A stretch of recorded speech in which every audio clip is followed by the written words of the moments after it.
Guys మీకు అందరికీ తెలిసి ఉండిద్ది, మన ప్రభాస్ అన్న ఫౌజీ మూవీ షూటింగ్లో చాలా అంటే చాలా బిజీగా అయితే ఉన్నారు. ఇవన్నీ పక్కన పెట్టేస్తే ఈ మూవీలో కొన్ని సీన్స్ అనేది ఉన్నాయంట. ఒక్కొక్క సీన్ గురించి అయితే మాట్లాడుకోబోతున్నాం.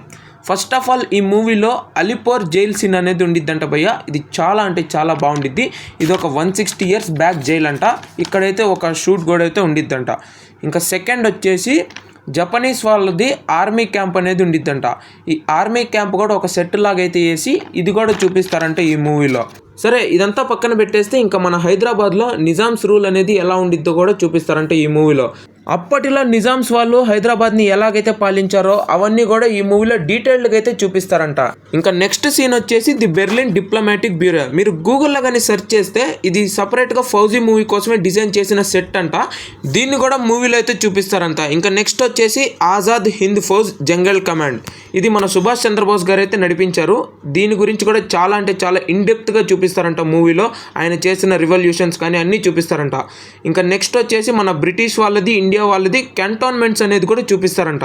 అప్పటి కాలంలో బ్రిటిష్ వాళ్ళది క్యాంటోన్మెంట్స్ ఎలాగైతే ఉన్నాయి, ఇండియా వాళ్ళది క్యాంటోన్మెంట్స్ ఎలాగైతే ఉన్నాయి, ఇవన్నీ పూర్తిగా ఒక సెట్ రూపంలో అయితే ఫౌజీ మూవీలో కనపడేటట్లు చూపిస్తారంట. ఇంకా నెక్స్ట్ వచ్చేసి World War IIలో ఫ్రంట్ లైన్ ట్రెంచర్స్. దీని గురించి చాలా అంటే చాలా ఇన్డెప్త్గా అయితే చూపిస్తారంట. అప్పటి కాలంలో World War IIలో ఫ్రంట్ లైన్ ఆర్మీ ఎలాగైతే ఉంది అనేది కూడా చాలా అంటే చాలా క్లీన్గా అయితే చూపిస్తారంట. ఇంకా నెక్స్ట్ వచ్చేసి మన దేవీపురంది అగ్రహారం అనే ఒక గోపురం లాంటిది అనేది ఉంది. ఇది చూసారు కదా, ఈ పిక్చర్లో మీకు కనపడుతుంది. ఇది కూడా ఒక సెట్ రూపంలో అయితే వేసి క్లీన్గా అంటే చూపిస్తారంట. ఇంకా ఫైనల్గా వచ్చేసి మన బ్రిటిష్ వాళ్ళది కొలోనియల్ ప్రిజన్ కాంప్లెక్స్. అప్పటి కాలంలో బ్రిటిష్ వాళ్ళది కొలోనియల్ ప్రిజన్ కాంప్లెక్స్ గురించి కూడా చాలా అంటే చాలా డెప్త్గా ఈ మూవీలో చూపిస్తారంట. ఇంకా ఈ మూవీకి మెయిన్ హైలైట్ విషయం వచ్చేసి ఇంటర్వెల్ అంట. ఈ ఇంటర్వెల్ బ్లాక్లో ఒక సీన్ అనేది ఉండిద్దంట. అది చాలా అంటే చాలా పెద్ద బ్యాటిల్ ఫీల్డ్ అయితే నడుస్తుండిద్దంట. ఈ బ్యాటిల్ ఫీల్డ్లో జరిగే యుద్ధం గురించి చాలా అంటే చాలా క్లీన్గా అయితే చూపిస్తారంట. ఈ ఇంటర్వెల్ బ్యాంక్ మాత్రం మూవీకి చాలా అంటే చాలా ప్లస్ పాయింట్ అంట భయ్య. నేను చెప్పిన ప్రతి ఒక్క సీన్ మాత్రం ఫౌజీ మూవీలో అయితే కంపల్సరీగా అయితే ఉండిద్ది భయ్య. ఇది అఫీషియల్ అనౌన్స్మెంట్ అయితే రాలేదు, కానీ ప్రభాస్ గారిది మెయిన్ గ్రూప్ అనేది ఉండిద్ది కదా, ఫ్యాన్స్ గ్రూప్, దాంట్లో అయితే పోస్ట్ చేశారు భయ్య.